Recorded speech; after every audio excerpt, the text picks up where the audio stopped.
For immediate release, Trump's Make America Healthy Again Commission recognizes electromagnetic radiation, EMR, as a public health threat. Seminole, Florida, February 18, 2025.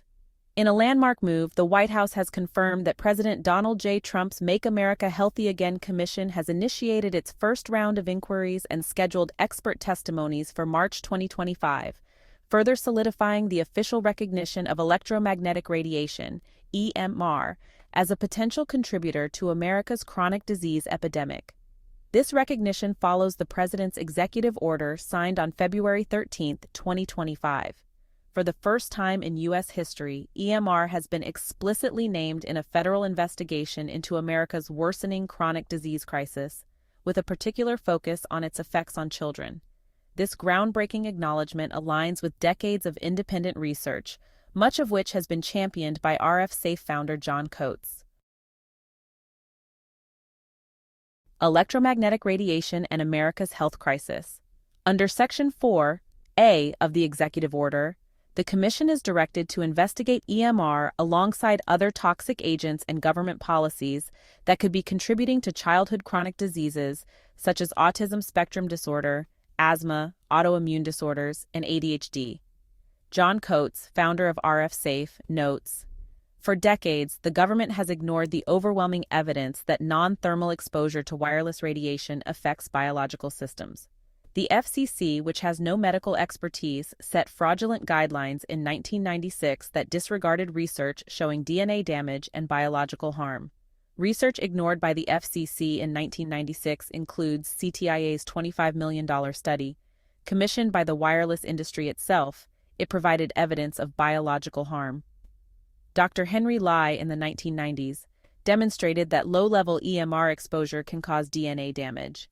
Dr. Robert Becker, pioneer in researching the effects of electromagnetic fields on health. Dr. Arthur Guy from the Air Force in 1984 conducted extensive military studies on EMR exposure. The Environmental Protection Agency, EPA, once investigated wireless radiation but saw its funding defunded, contrary to Public Law 9602, Radiation Control for Health and Safety Act of 1968, and regulatory control was handed to the FCC. In a 2002 letter, the EPA itself acknowledged this gap, stating that FCC guidelines do not directly address non-thermal effects, such as those due to chronic exposure. New Developments Commission begins inquiry.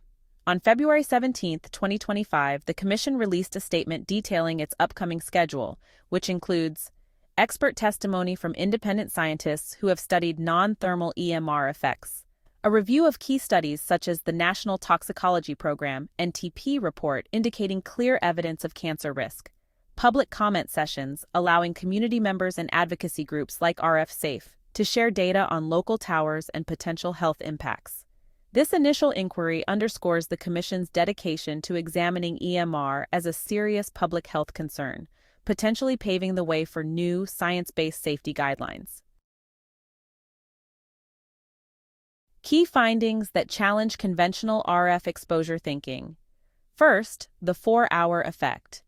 The Jamaluddin study from 2025 showed that shorter RF exposures of 4 hours could be more damaging to sperm quality than continuous exposures of 8 to 24 hours. Rather than a linear thermal-only model, these findings suggest non-thermal and non-linear biological effects at play. Antioxidants 14-179. Second, NTP study on nonlinear RF dose response. The National Toxicology Program, NTP, found clear evidence that lower RF doses of 1.5 WKG sometimes cause more biological harm than higher doses of 6 WKG, indicating nonlinear, non-thermal effects. However, after publishing these results, the NTP's funding was cut in 2024, halting vital follow-up research. Third, amplification of other stressors.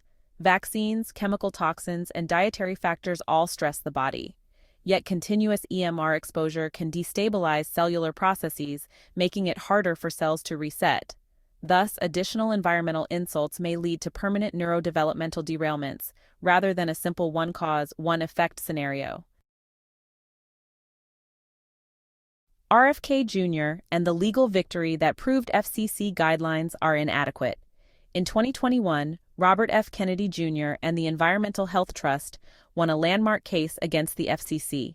The D.C. Circuit Court of Appeals ruled that the FCC had acted arbitrarily and capriciously by ignoring evidence of harm unrelated to cancer. Despite this legal victory and the finding that guidelines are insufficient, no corrective action was taken.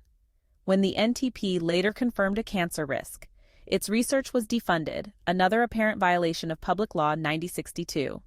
John Coates stated, "The FCC lost a court case proving its guidelines are inadequate, yet no meaningful action has been taken. If we don't address unconstitutional policies like Section 704, communities will remain powerless to protect their families." Outdated, unconstitutional laws have trapped Americans in a radiation-exposed environment. Section 704 of the 1996 Telecommunications Act, signed the same year, the FCC set questionable guidelines. Section 704 bars local governments from considering microwave radiation health concerns when approving cell towers. This effectively nullifies First and 10th Amendment protections for community health decisions. There is no minimum safe distance for schools. Research recommends 1,500 feet or 500 meters between schools and cell towers. Yet, many American children attend classes within just a few hundred feet of powerful transmitters, including Coates' daughter, whose classroom is only 465 feet away from a tower. The fight against Section 704 continues. This law acts as a structural gag order, preventing health-based objections to wireless infrastructure placement. If health risks cannot be raised in public forums, then no matter how alarming the scientific data, local communities remain voiceless and exposed. John Coates says, "These unconstitutional policies have made it impossible for parents to protect their children from constant radiation exposure." The same year it became illegal to challenge tower placements on EMR health grounds, fraudulent FCC guidelines were installed that ignore non-thermal research. This must be overturned. From the microwave age to the light age technological solutions, RF Safe urges a holistic overhaul comparable to how the automotive industry tackled toxic emissions. The Commission's mandate could be the catalyst for meaningful reform. This includes mandating Li-Fi indoors. Light-based systems can replace harmful microwave emissions in homes, schools, and workplaces, where people spend most of their time. Space-based broadband offers another solution. Relocating high-power transmitters to satellites reduces dense terrestrial tower placement, cutting chronic RF exposure in neighborhoods. And finally, enforcing Public Law 9062 is crucial. The government must fully fund the NTP to continue critical cancer research on wireless radiation, rather than defunding it. Children at risk. Coates highlights his own daughter's situation, with a cell tower just 465 feet from her classroom. Kids developing brains and bodies are more vulnerable to EMR. We've known for years that close proximity to cell towers increases exposure levels, yet Section 704 prevents communities from taking action. Call for regulatory reforms and public action. With the Make America Healthy Again Commission now actively investigating electromagnetic radiation, Americans have a rare opportunity to demand genuine reforms.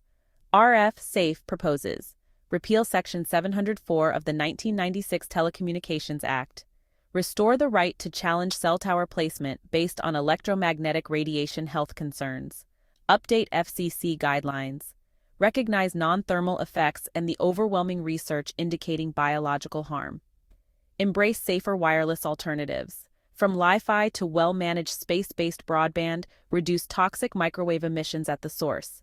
Chronic RF exposure is a real and escalating public health crisis, says Coates. We need the same sense of urgency we applied to regulating other dangerous emissions, this time for microwave radiation. About RF Safe. Founded in 1998 by John Coates, RF Safe is a global leader in electromagnetic radiation safety solutions and advocacy. Coates established RF Safe after a 1997 study linked electromagnetic radiation exposure to neural tube defects, a condition that claimed the life of his firstborn daughter in 1995. Determined to spare others such tragedy, he has spent 30 years researching and mitigating RF exposure risks.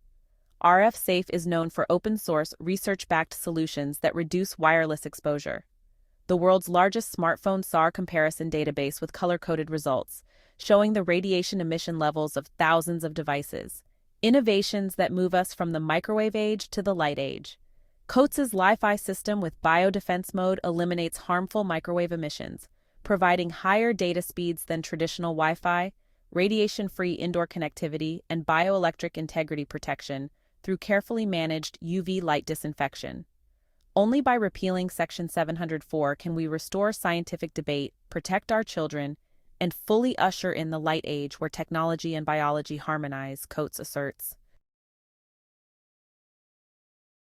Conclusion: the fight for safe technology begins now. The Commission's decision to investigate electromagnetic radiation is a pivotal moment, proof that our federal government can no longer ignore mounting scientific evidence and public concern. Yet, recognition alone is insufficient. We must translate awareness into reforms that uphold constitutional rights, repeal Section 704, and restore local control over tower placements. Modernize safety standards, include non-thermal biological effects in FCC guidelines. Fund ongoing research. Reinstate and expand the NTP's budget for cancer research on wireless radiation.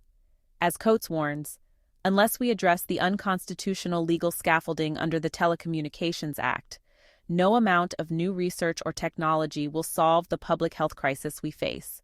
It starts with policy change. For press inquiries, contact John Coates, founder of RF Safe, phone 727-610-1188.